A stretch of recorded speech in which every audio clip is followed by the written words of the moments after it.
que quiero ahora es hacer una reflexión sobre la educación de los residentes y qué ha pasado en el mundo. Y pues no podemos dejar de recordar al doctor José Félix Patiño, que ha sido nuestro mentor y que ha tenido en la cabeza, tuvo en la cabeza toda su vida la educación hasta ser un visionario en distintas áreas de la educación médica y inclusive de la tecnología quirúrgica. Y esta reflexión está basada en algunos de sus pensamientos también, y él fue el que guió y nos trató de dar este programa de residencia desde hace mucho tiempo, así como la Facultad de Medicina son parte de sus desarrollos. Y empezamos con un testimonio. Esto es cortesía póstuma del doctor José Antonio Carrasco, otro profesor que fue presidente de la Academia Mexicana de Cirugía y que nos mostró esta diapositiva alguna vez, y es el testimonio de un cirujano que tuvo que ser paciente y cuál fue su experiencia siendo paciente y viendo a sus alumnos y a otros profesionales tratarlo, y sentía esa sensación de despersonalización y que la atención estaba centrada en la computadora, no centrada en el paciente.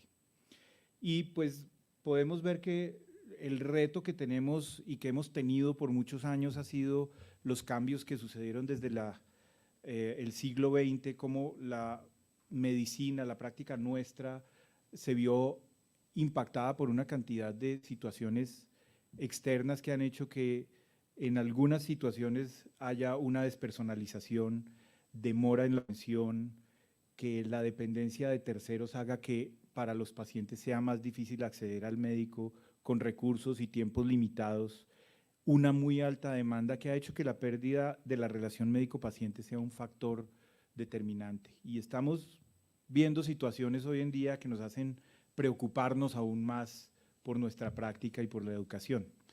Y adicionalmente ha habido un cambio en la educación médica y de las especializaciones que hace también más difícil algunas de las cosas que queremos lograr. El recorte en las horas laborales de los residentes, la disminución de los tiempos de atención en hospitalización. Ahora los pacientes duran menos tiempos hospitalizados, muchos de ellos son ambulatorios, y eso hace que la exposición de los estudiantes, residentes a los pacientes y a la atención y a la evolución de los pacientes sea menor. Los profesores están más ocupados porque la demanda de la práctica clínica y de la atención de los pacientes es mayor, y los pacientes a los que tenemos acceso en instituciones de tercer y cuarto nivel son más difíciles, más complicados y requieren mayor experiencia, y por lo tanto el involucramiento de las personas en entrenamiento es más difícil. Y además, pues hay una fila más grande cada vez, ya no solo tenemos estudiantes, internos y residentes, sino que ahora hay estudios de especialización posterior que hacen que haya más personas pendientes de los pacientes y menos tiempo y menos posibilidad de exponerse a ella.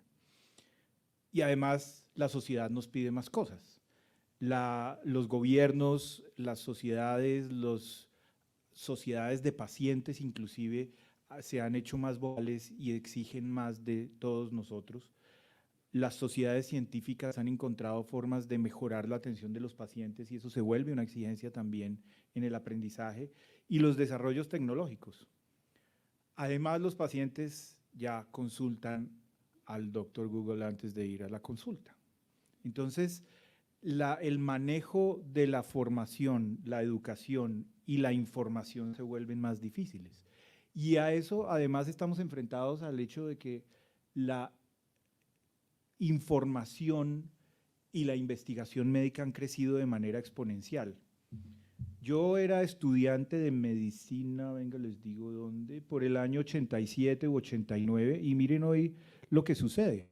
La cantidad de producción científica es mucho más grande, pero además tiene retos adicionales. Miren ustedes esta noticia de Medscape de cómo un ex decano de una facultad de medicina le retiraron de varias revistas sus artículos porque no había prueba de que fueran reales.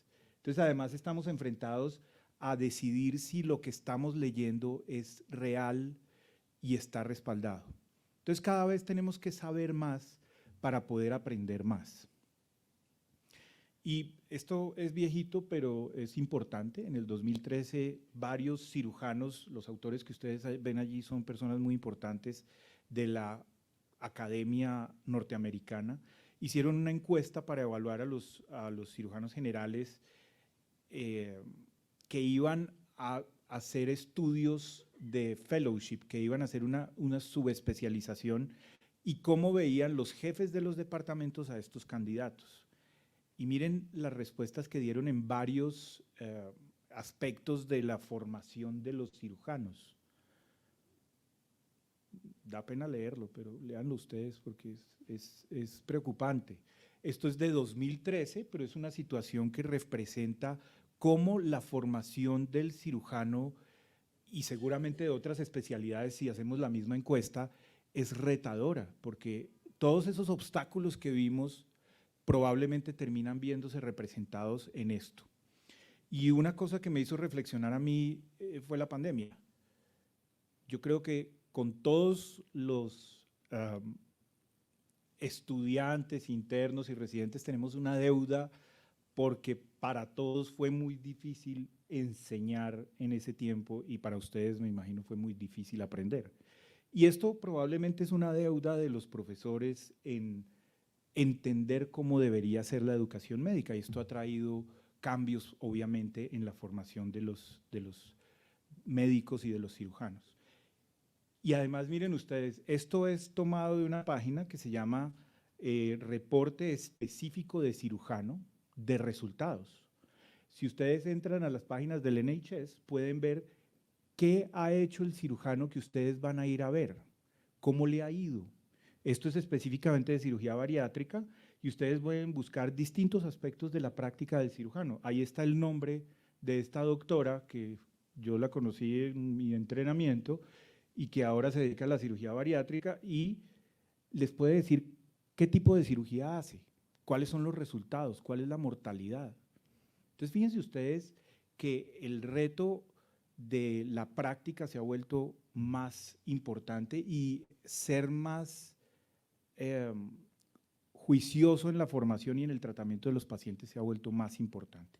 Y además está la tecnología, ya la habíamos mencionado, pero miren ustedes que una cirugía robótica significa un trabajo en equipo que el cirujano debe liderar, debe saber cómo funciona todo el dispositivo robótico, cómo se organiza la sala para ser capaz de organizarlo. Y por lo tanto estamos hablando de otras habilidades que antes no se consideraban siquiera, que era la capacidad de comunicarse, no solo comunicarse con los pacientes, no solo explicar las cosas, sino ser capaz de liderar un equipo de manera adecuada, como un líder positivo. Aquí ven ustedes al doctor Roosevelt Fajardo, que nos debe estar acompañando desde Seúl, que además el cirujano tiene que ser capaz de sentarse en la consola y hacer el procedimiento quirúrgico sabiendo cómo se maneja el sistema robótico.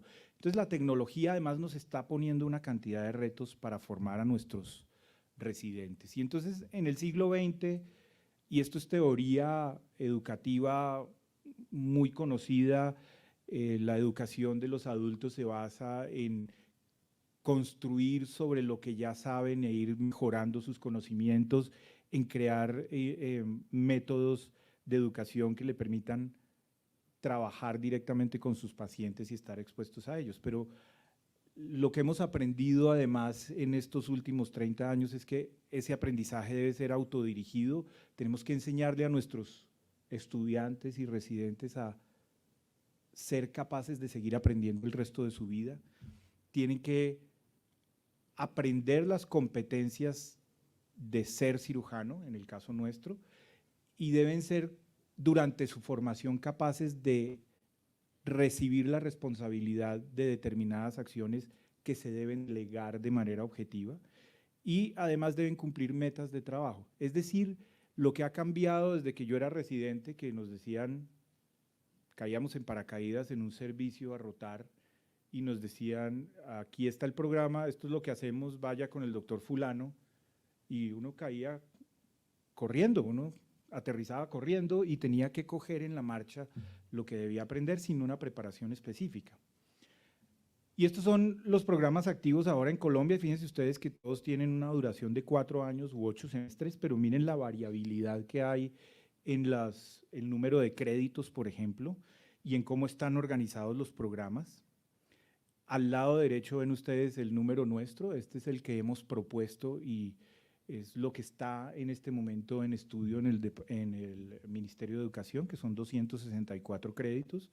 Y esto probablemente varía por no solo el tiempo de dedicación, sino por cómo las universidades interpretan los créditos. Eso quiere decir que de la misma manera interpretan la formación de los residentes. Cada uno tiene ideas diferentes. Y lo que les voy a contar es qué hemos hecho nosotros basado en la educación médica moderna, en lo que se está haciendo en el mundo y en cómo se recomiendan que sea la educación de los residentes, teniendo en cuenta distintas áreas de la formación. Y entonces, pues el objetivo nuestro, y estoy seguro que es el objetivo de todas las universidades, y en eso coincidimos, es formar cirujanos que tengan la capacidad de atender de manera apropiada, eficiente y con el de atención que requieren los pacientes para lograr un tratamiento integral y unos resultados apropiados, los mejores resultados posibles. Pero además ser capaz, como les decía hace un momento, de dirigir equipos. Hoy el esquema o el enfoque de la fundación y el objetivo hacia donde va nuestra Fundación Santa Fe es a que trabajemos en equipos multidisciplinarios de distintas áreas para manejar condiciones clínicas y no específicamente órganos o patologías, de manera que el paciente tenga una atención más integral. Y ese es el concepto que tenemos en la formación de nuestros residentes. Pero además introdujimos una cosa que ustedes vieron que no existe en otra escuela y que cuando lo hemos planteado, lo hemos comentado con otros cirujanos, dicen, ¿sabe que nosotros estábamos pensando lo mismo? Y la razón es que esa es la recomendación internacional, que la formación de los residentes hoy en día debe durar 5 años, que el crecimiento de los conocimientos, la cantidad de habilidades que deben desarrollar y el número de horas en que están expuestos a los pacientes ha disminuido. Me perdonan que vuelva a mi experiencia pasada, pero nosotros pasábamos horas interminables en el hospital y había algunos programas de residencia que pasaban días enteros en el hospital. Y entonces esa exposición, meses, dicen por allí, esa exposición de tiempo que ha disminuido, los programas deben alargarse y estructurarse de manera que sean mucho más eficientes en la formación de los residentes. Hay que incluir las técnicas de laparoscopia, de robótica, opciones de profundización para que los cirujanos que tienen un interés particular puedan ir en esa dirección, y ese es uno de nuestros objetivos con el 5º año. Lograr probablemente dobles programas y además en el futuro que estos graduados puedan acreditarse internacionalmente si es su interés. Y yo les hablaba hace un rato de las competencias, y las competencias son las cosas, las actitudes, conocimientos y atributos que debe tener un cirujano para atender un paciente. Y estos se pueden extrapolar a cualquier especialización o inclusive a la práctica médica nuestra, de medicina general. Es el contenido y las áreas en que uno debe tener competencia para poder atender pacientes de manera efectiva. No solo es el cuidado y la atención del paciente y el conocimiento de la práctica que ustedes ven de primeros, sino que además debe pensar en el mejoramiento continuo de su práctica, en su aprendizaje basado en lo que sucede y en cómo puede mejorar, en la calidad y la seguridad del paciente, comunicación, como mencionábamos hace un rato, y en investigación. La actividad académica debe enriquecer la atención de los pacientes. No es solo para tener una hoja de vida más larga y que le den a uno trabajo, sino que en realidad las preocupaciones y los problemas que uno plantea en sus trabajos de investigación sean para mejorar la atención de los pacientes. Y entonces, obviamente, hay situaciones específicas que debe hacer uno. ¿Qué hace un cirujano? Eso es lo que tenemos que saber que queremos que nuestros residentes hagan. Entonces hay cosas básicas para ejercer la medicina que debe tener, como decía el doctor Rueda, un estudiante que se gradúa de medicina. Eso es indispensable y eso pues evidentemente tiene que pedírselo a un cirujano, pero además debe desarrollar habilidades que le permitan atender, tratar y operar a un paciente de manera efectiva y ser capaz de tratar las patologías que se encuentre. Y esas actividades profesionales esenciales, que es una adaptación de un término que se traduce actividades profesionales confiables, es una traducción difícil, pero el autor, que es un belga, su intención era decir que hay determinadas actividades que debe hacer un médico o un cirujano y que para que sepamos que este médico se puede graduar de cirujano, debe hacerlo de manera independiente. Entonces, progresivamente deben confiársele estas actividades al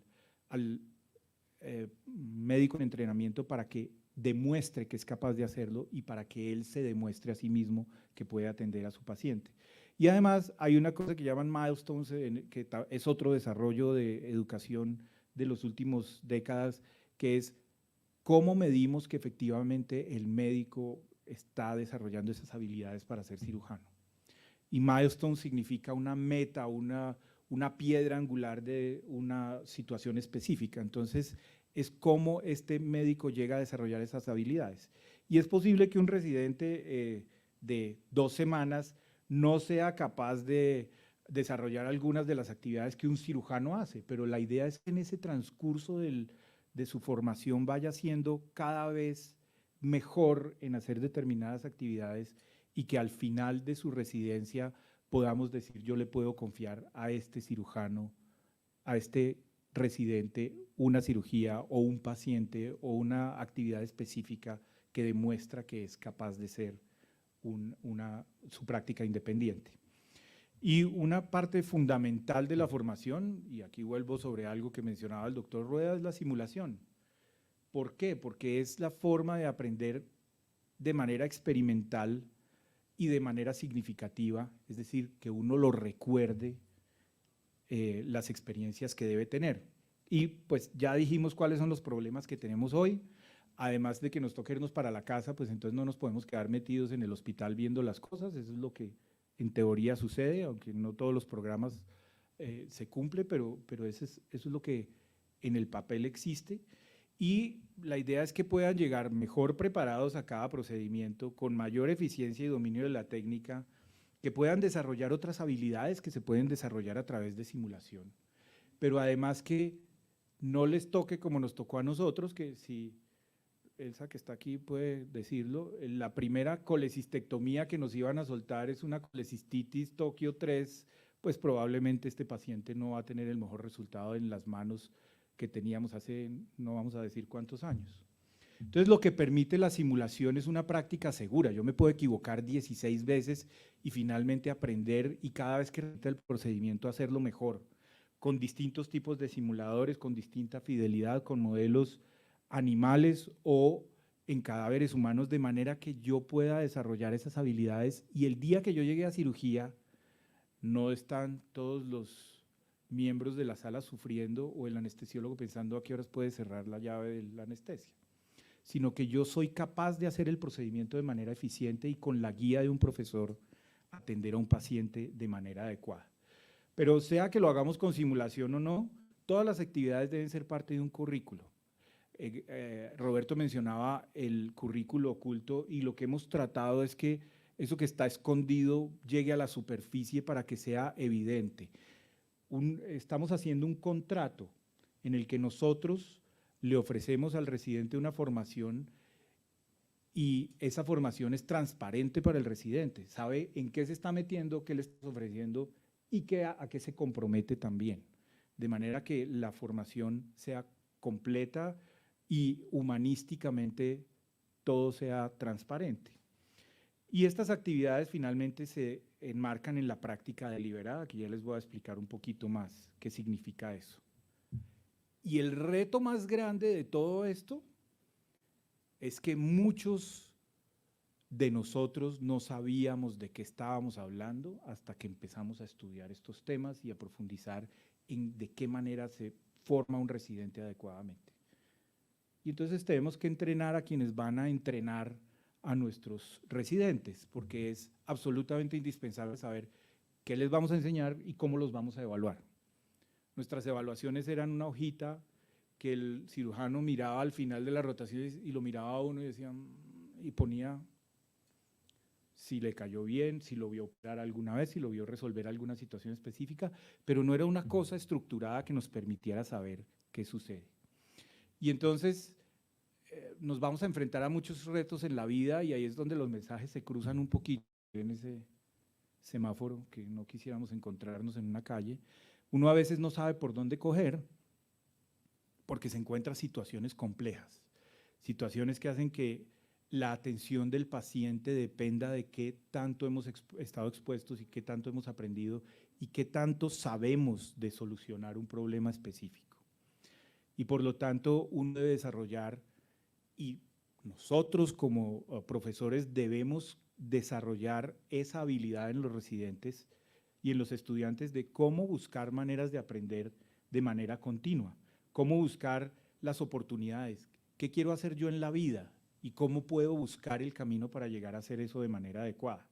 Y entonces hay que demostrarle a los residentes y a los estudiantes, y ojalá se les queden cosas de esta charla, cómo hacer una lectura sistemática de un tema, cómo pensar que puedo mejorar, y esto aplica no solo para la formación, sino para la investigación, buscar los cursos que me permitan aprender eso que quiero aprender y buscar profesores, mentores y personas que me guíen en ese trayecto, aún después de haberme graduado. Y aquí hay algunas menciones que voy a pasar rápidamente, que son cuáles son las características del médico del futuro. Lo gracioso de estas es que vienen desde hace 20 años, entonces ya no son los del futuro, sino son ustedes.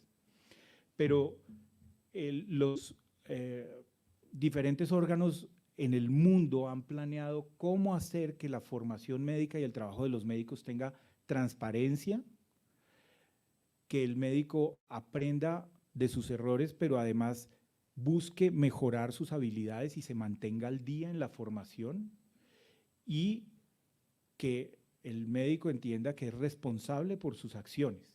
Su práctica médica depende de sus conocimientos y la atención que yo le dé a un paciente hoy en día no es la misma que hace unos años, hace 15 o 20 o menos inclusive en algunas áreas del conocimiento. Y fíjense ustedes que uno de los aspectos que plantea el Colegio Real de Médicos y Cirujanos del Canadá es que todas estas son esferas de la actividad médica que debería desarrollar un médico para volverse experto. No solo es la repetición de un número de procedimientos. Yo puedo ser buenísimo suturando el intestino, pero tengo que ser capaz de gestionar las necesidades de mi paciente, de enseñarle cuáles son los cuidados que debe tener después, de guiar a un equipo quirúrgico en el tratamiento de este paciente. Y uno no puede ser como una tienda de bazar. Los cirujanos que nos enseñaron a nosotros tenían una práctica muy amplia porque la cirugía era general. La cirugía hoy en día está tomando áreas de especialización y de conocimiento y idealmente uno debe buscar eso, buscar la atención de los pacientes que sea más efectiva.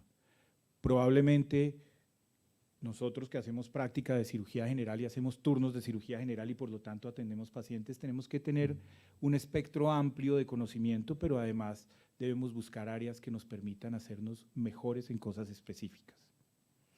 Y Confucio decía que pensar sin aprender es peligroso. Aprender sin pensar pues no sirve mucho. ¿Y a qué se refiere esto? ¿Qué significa reflexión sobre la práctica? Es que uno aprenda a verse como en las películas en que va saliendo el cuerpo de la persona que se ha muerto, vernos desde fuera, ver qué estamos haciendo, ver si lo que estamos haciendo es correcto, si en un problema específico que tuvimos un reto y no pudimos resolver o lo resolvimos dentro de nuestras posibilidades, ¿qué podemos mejorar la próxima vez?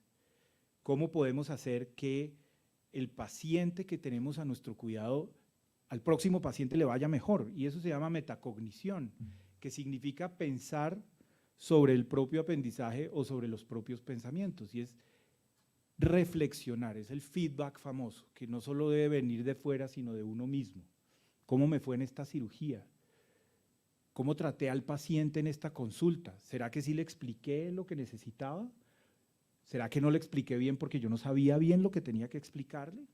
Y entonces esa práctica tiene que volverse reflexiva de manera que uno busque los defectos, las fallas que tenga y las mejore. De manera que cada vez que uno atienda a un paciente o que se encuentre con una situación difícil, la resuelva con mejores resultados.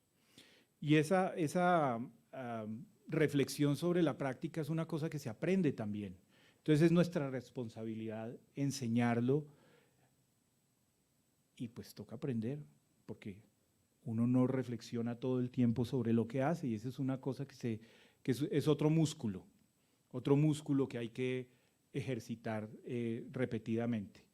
Y la parte más complicada para todos los profesores en la vida es cómo evaluar a las personas que aprenden. Y entonces por eso era más fácil, este tipo hizo bien esa cirugía o la revista que pasamos dijo bien las cosas, presentó bien el paciente, listo, pongámosle. Pero eso no es suficiente, porque como decíamos, las competencias que tiene que desarrollar una persona y las metas que queremos que logre tienen que tener una evaluación objetiva. Y entonces el pensamiento es que uno tiene que ser capaz de saber que la persona que tiene a su cargo, que la persona que está entrenándose va a saber resolver situaciones complicadas independientemente y por lo tanto la educación y la evaluación de los residentes es importante. Pero yo no solo tengo que calificar, sino que tengo que dar retroalimentación. Esa es la parte más importante de la formación, porque si yo le pongo una nota al residente, le pongo 3, ¿por qué no saco 5? ¿Qué puede mejorar y qué queremos que logre? ¿No me progresa la presentación?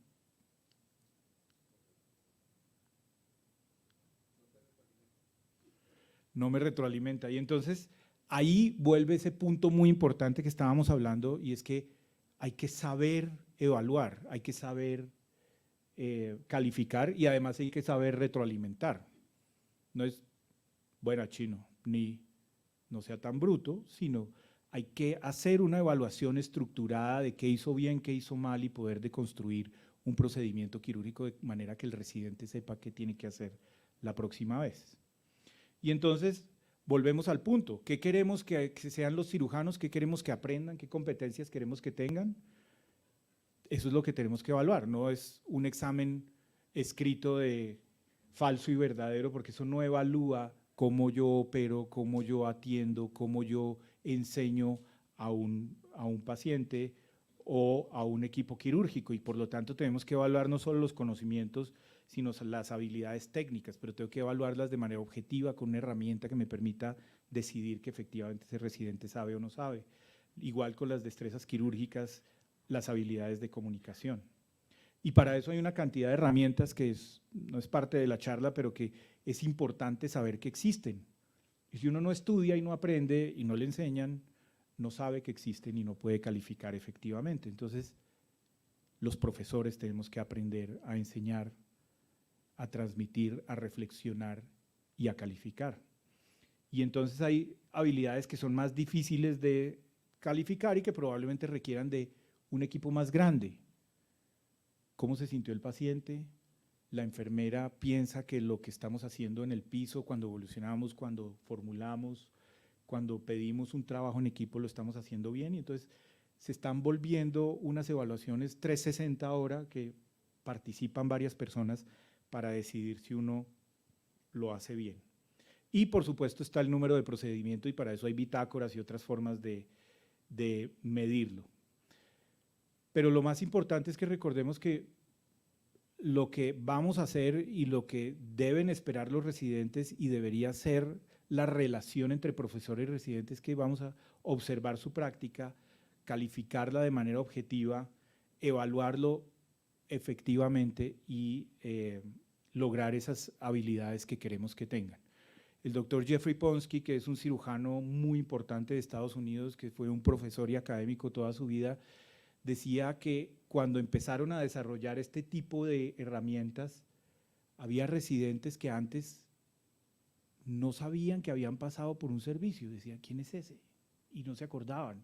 Y de pronto decían, ve, yo lo he visto, pero no tenían claridad de cuál había sido su desempeño. Y cuando empezaron a hacer reuniones de evaluación, empezaron a hacer visibles a todos los residentes, primero, que es pues lo mínimo que uno espera cuando está entrenándose, que los profesores sepan quién es y le enseñen y lo califiquen, pero además les permitió hacer unas calificaciones más objetivas. Entonces, todas este tipo de valoraciones a través de bitácoras, de calificaciones escritas, permiten que uno pueda establecer si un residente es capaz de tratar a un paciente. ¿Qué significa tratar a un paciente? Verlo en la consulta, decidir qué tratamiento necesita, operarlo, cuidarlo en su posoperatorio, educarlo en su tratamiento y seguirlo a largo plazo. Y entonces todas estas cosas que hacemos o que queremos hacer en nuestra formación de residentes debe llevar a que logremos que el residente logre una formación adecuada, completa y estructurada y que le permita seguir aprendiendo el resto de su vida y ser capaz de juzgar sus propias acciones.